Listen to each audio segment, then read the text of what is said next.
There's been a bit of drama around the Sacramento Kings over the last few days, from Zach LaVine's comments after his 42-point performance in the Kings win in Miami, to Sam Amick today talking about Scott Perry having to convince Vivek Ranadive to fully commit to a rebuild, basically kicking the hornet's nest amongst the Sacramento Kings fan base. Well, we'll talk about it all right here on Locked On Kings.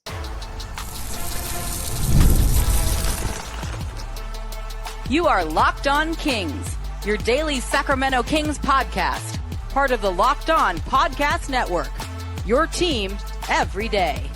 And now, ladies and gentlemen, it is that time for another episode of Locked On Kings.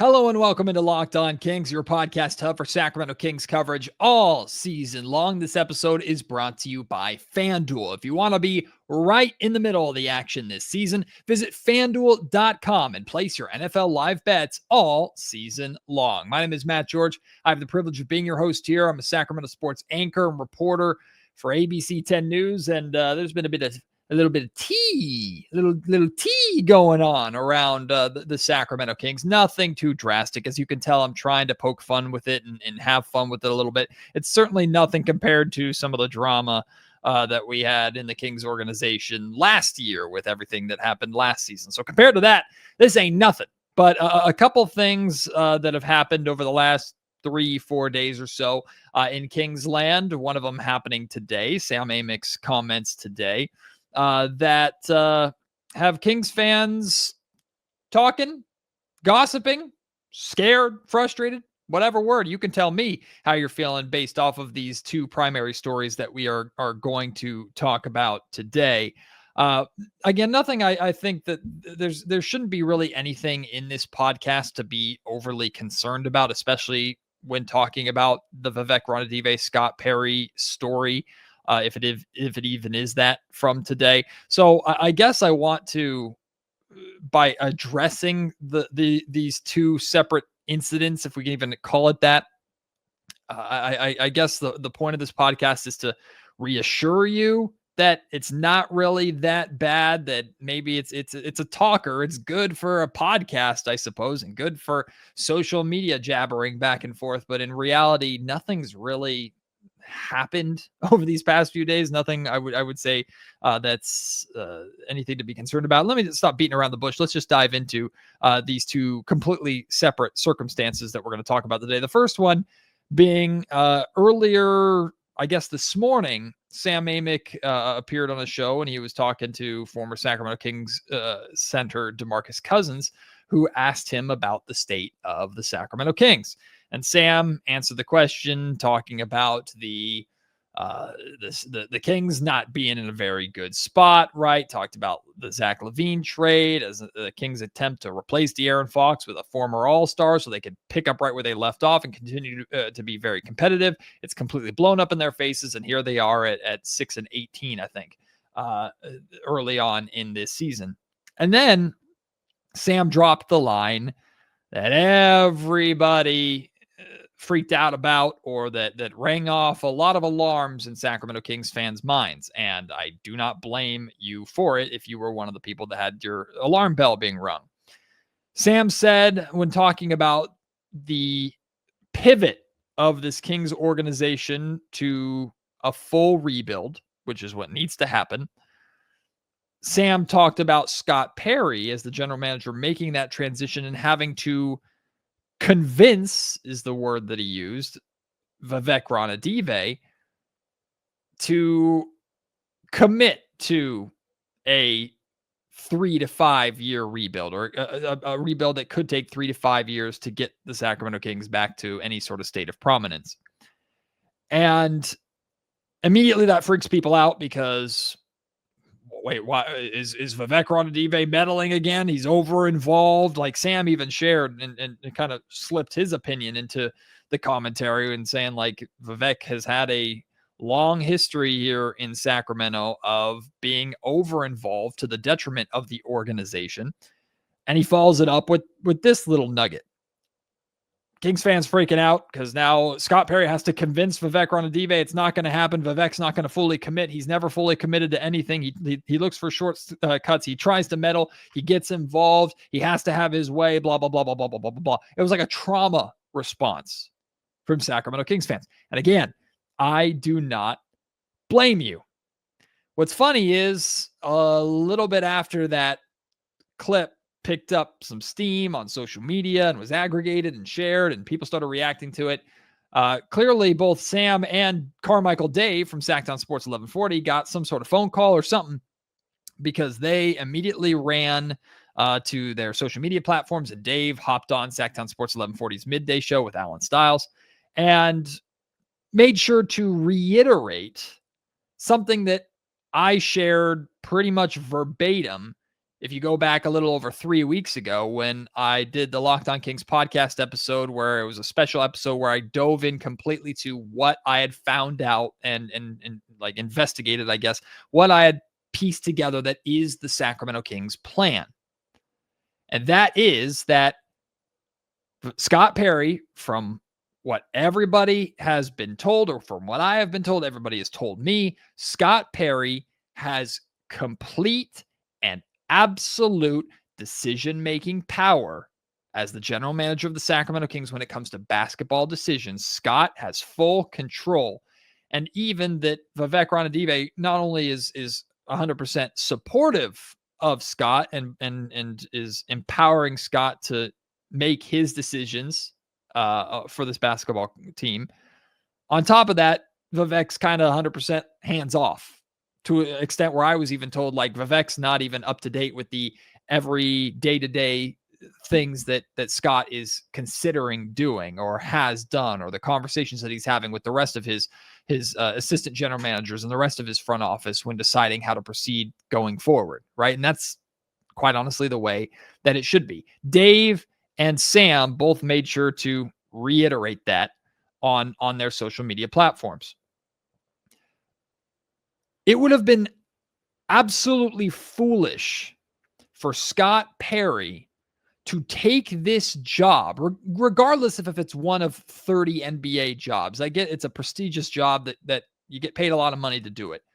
But it can also be, to some people, or in some people's minds, it could be career suicide, especially for someone like Scott Perry, who might not get another front office job, period, after this. Maybe as like an advisor role or something like that. But this is probably Scott Perry's last real chance at being a general manager in the NBA. Could be wrong on that, but that's just my interpretation after his time with the New York Knicks. He's bounced around as an assistant general manager, worked in a bunch of different front offices, including the Sacramento Kings when he worked for Vlade Divac back in the day. But this is like his maybe final real shot at being the general manager or a general manager of an NBA team. He would have been an idiot to take this job without, one, as much longevity as he could possibly get in that contract to give himself as much security as possible, given the unstable nature of the Sacramento Kings organization, and two, without the assurances and the patience of ownership that he can execute his plan and fix this organization, fix this roster the right way. That's the difference between Scott Perry and like a Monte McNair hiring, or a Pete D'Alessandro hiring, or even a Vlade Divac hiring. All three of those guys, first-time general managers. They'd worked in front offices before or had some sort of basketball decision-making power before, but never the guy, never the GM. Scott's been there, done that before, and has a reputation and a tremendous amount of experience around the league. So maybe those three guys would be a little more willing to take the opportunity without some assurances. But I guarantee you, Scott did not step into this role without it being very clearly defined between him and Vivek Ranadive. Because remember, Vivek seeked him out. Perry didn't sign up or didn't apply for this job like he was a list of a bunch of candidates. Before Monte McNair was fired, we knew that Scott Perry was essentially the Vivek's pick for this job. Vivek seeked him out.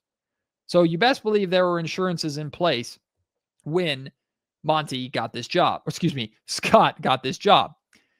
I do believe, in fact, I know 100% that Vivek Ranadive would much rather the Sacramento Kings be competitive, push for playoff appearances, and sell out tickets or sell out the Golden One Center and justify the continued uptick of season ticket prices. He 100% would prefer that. But it is exactly that line of thinking that completely screwed this organization over with the De'Aaron Fox deal.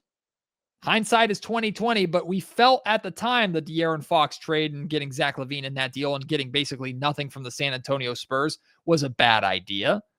And it's turned out to be even worse than we initially thought. Vivek's plan to get his guy, another one of his guys here in Sacramento, to try and remain competitive, blew up in his face really on the night that the Kings got embarrassed on their home floor in the play-in game against the Dallas Mavericks. But now there's been collateral damage to the first couple of months of this season where this Kings team is god-awful. So I do believe, of course, that Vivek would prefer to be competitive. Hence, where Sam Amick's line to me or commentary to me makes sense. Yes, I do believe that Scott Perry did to some extent and does to some extent have to make sure Vivek is understanding like this is the route that we have to go. This is what we need to do. It's been put off for too long. This is a failure. It's terrible. We got to blow it up and build this thing the right way. That's what he should be doing.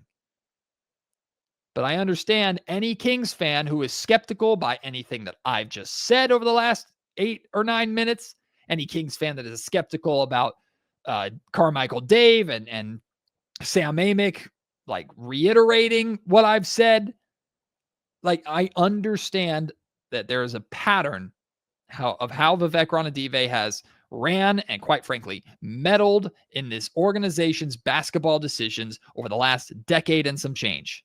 I get it completely. I'm not expecting you to just have blind loyalty to ownership or anything like that. You should be skeptical. We should all look at every single move with a little bit of skepticism. They have to prove it to us. Ownership has to prove it to us. Perry has to prove it to us that they're doing this the right way with the proper amount of patience.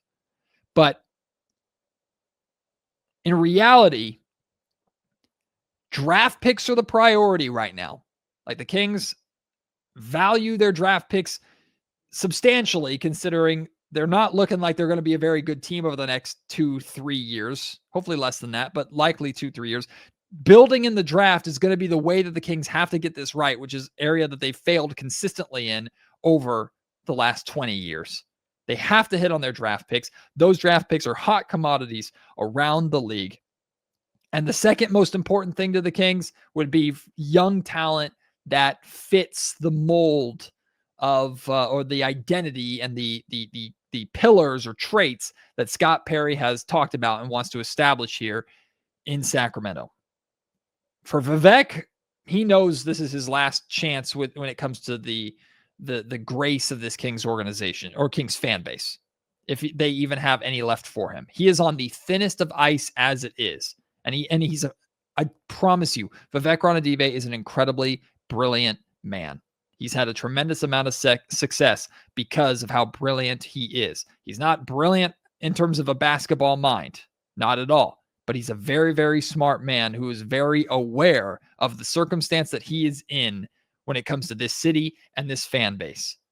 He cannot afford to meddle and get in Scott Perry's way and screw this up even more than it's already been screwed up, because this fan base is just about had it, which is why they reacted so strongly to Sam Amick's comments earlier today.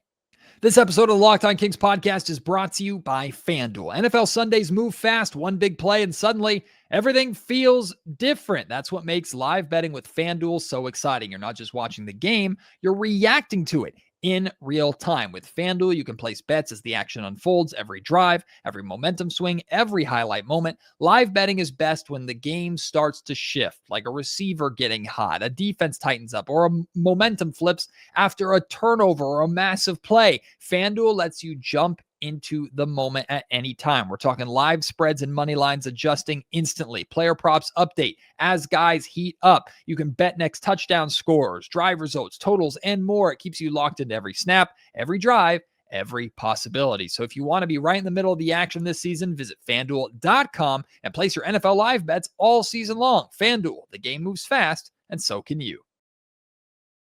So now we're going to go back a few days to after the Kings' impressive victory in Miami over the Heat, handing the Heat just their third, I believe, home loss of the season. Zach LaVine goes absolutely bonkers in that game, scores 42 points, was red hot from start to finish, 18 points in the first quarter. I think he had 29 points at halftime. Just an incredible game for Zach LaVine.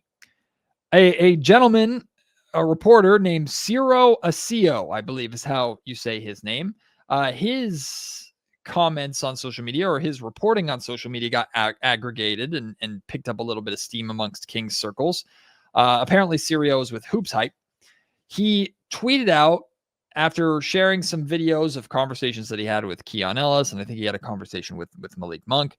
He tweeted out, no video or anything like that, but tweeted out that while Zach was leaving the locker room and Zach LaVine was walking, I guess, to the bus, Ciro asked him about his 42-point performance. And Zach said, quote, "I can do that any night if they give me the damn ball enough," end quote. That's what Zach LaVine said. Again, there are no videos, no audio, nothing of these comments. No way to prove that he actually said them other than Ciro claims he said them. And Ciro was, or at least the Ciro Twitter account was there in Miami covering the Kings and Heat game because he has videos of talking to some of these other Kings players.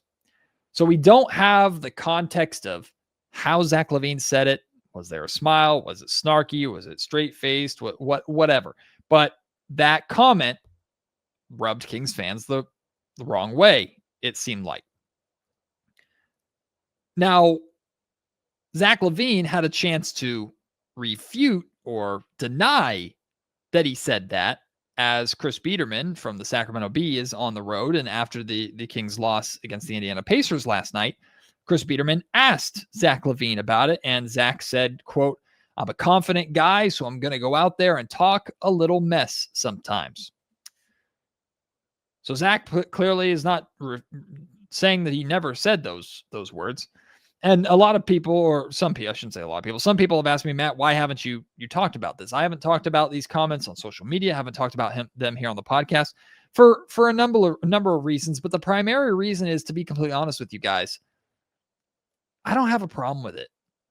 Like, it doesn't really bother me. Like, I don't really care. I don't take that comment, while it might come off as a lack of accountability.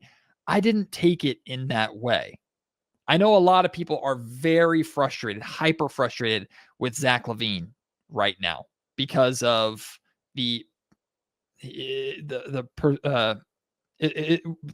perceived that he doesn't exactly want to be here in Sacramento, or is very nonchalant on the floor, doesn't seem too motivated to right this ship or figure this out here in Sacramento. He seems just more than happy to collect his ridiculously big paycheck, go out there and sometimes look to score and other times not, and just very nonchalant, too cool for school, whatever kind of attitude that he wants to have about this Kings team and this Kings season and how it's going. He seems to not be nearly as frustrated or bothered by what's happening as Kings fans are, and he doesn't seem to be working that hard or as hard as some would expect him to, or that he should, to try and fix this or get the Kings out of this in any kind of way. Plus, there's the added venom of he was the guy that the Kings traded De'Aaron Fox for, which that's not Zach LaVine's fault.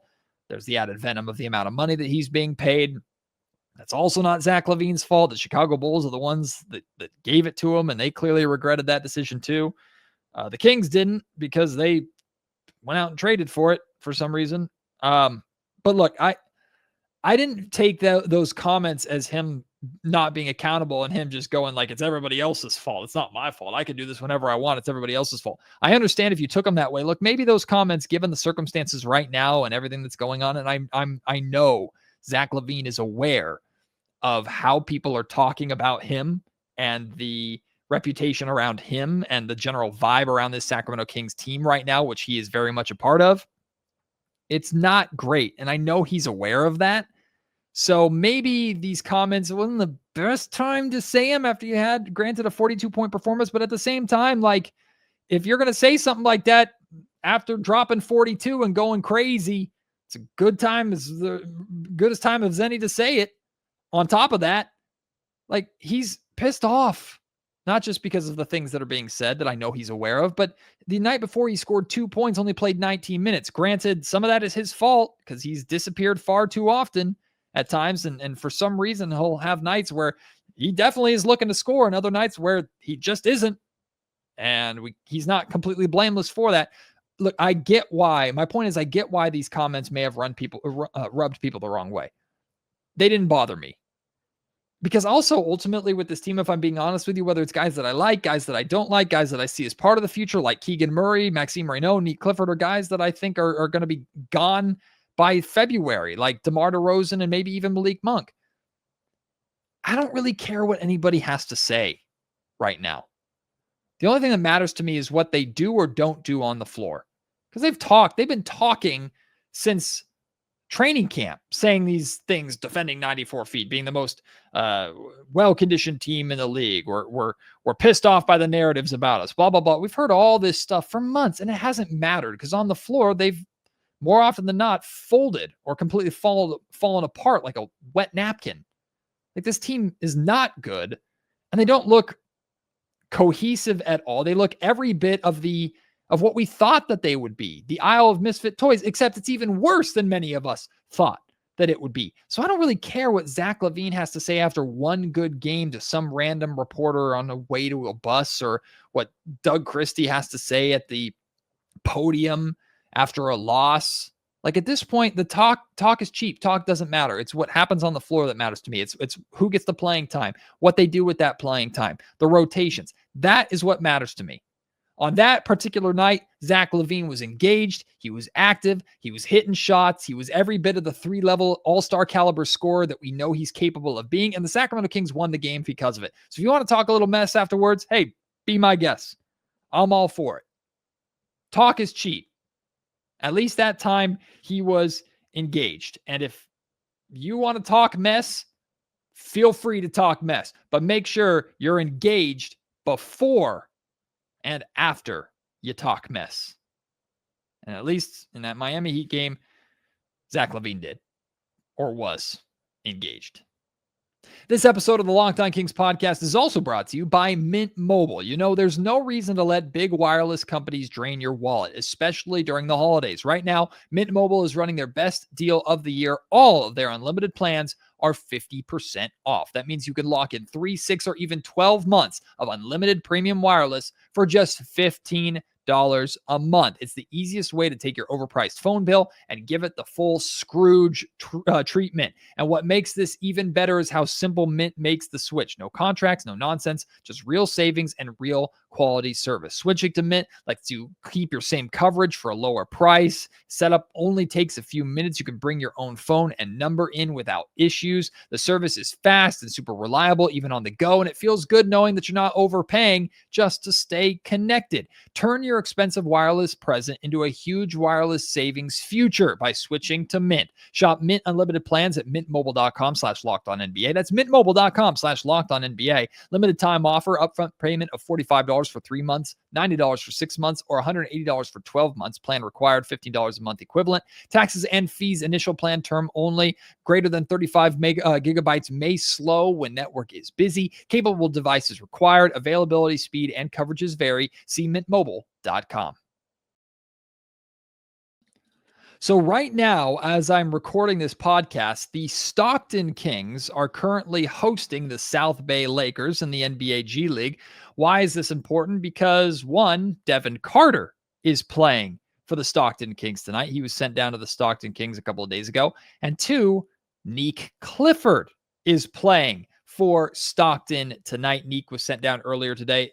It's nothing to be read far into other than Nick is just getting an opportunity to get kind of extended playing time and hopefully dominate at the G League level like an NBA player is supposed to. And well, right now the Stockton Kings are up 191 with about 4 minutes remaining in this game. So there's still time to improve these numbers a little bit. But at the time of this recording, Neek Clifford has 12 points, is 4 of 11 from the field, so not the best shooting percentage. Does have 7 rebounds, a steal, a block shot, has turned the ball over 5 times. Not the greatest of stat lines for what you're hoping from Neek, but at least he's getting some burn, he's getting some run. Devin Carter, though. Devin Carter has 23 points to lead the Stockton Kings in scoring. In fact, that leads all scorers in this game at this point. He's 7 of 17 from the field, 2 of 7 from three-point range. Also has 7 rebounds, an assist, a steal, only 1 turnover. So Devin Carter's playing well. Dylan Cardwell has 10 points, 15 rebounds, and a couple of blocks. So, of course, by the time you're listening to this recording, this game will be final, and we'll see what the final score ends up being and who wins and what the final numbers are. But keep an eye on that. Check that out, because Neek Clifford got the opportunity to play in the G League tonight. Again, didn't dominate or anything like that, but something to keep an eye on as we expect Neek to be back with the main squad and playing for the Kings on Thursday when they host the Denver Nuggets again inside of the Golden One Center. Before we wrap up, we did it last time. It wasn't a great result last night. So let's do it again. It is time for another one of our Tankathon lottery sims. It's the same exact odds for the Kings tonight as it was last night. The Kings, Clippers, and Pacers, all with a 6-18 record, have 47.7% chance. Well, the Kings have a 47.5% chance to end up in the top 4, a 12.3% chance to finish with the number 1 overall pick. Remember, the LA Clippers pick goes to the Oklahoma City Thunder, and the New Orleans Pelicans, who are currently the worst team in the league with a 3-win, 22-loss record, they don't have their draft pick. That's going to Atlanta. So some talk about drama, some big drama in that sense. But let's see if the lottery tonight goes better than it did last night, because last night the lottery ended up with the Sacramento Kings at 7, I believe. Didn't Charlotte win the draft lottery? I don't remember, but last night was last night. Tonight is tonight. Let's see if it's better for the Kings. And, well, it is better for the Kings. Instead of the 7th pick, they have the 6th pick. The Washington Wizards win the draft lottery. The Brooklyn Nets get the 2nd pick. And oh, Lord, if this happens, the NBA is going to just completely combust and burn down. The Oklahoma City Thunder get the 3rd overall pick. Pacers at 4, Pelicans at 5, which goes to Atlanta, and then the Kings at 6. The 6-7 range, oh, God, I'm not doing it. The 6 and 7 range is a very high likelihood for the Sacramento Kings based off of how I expect this season to play out and how I expect the season to go.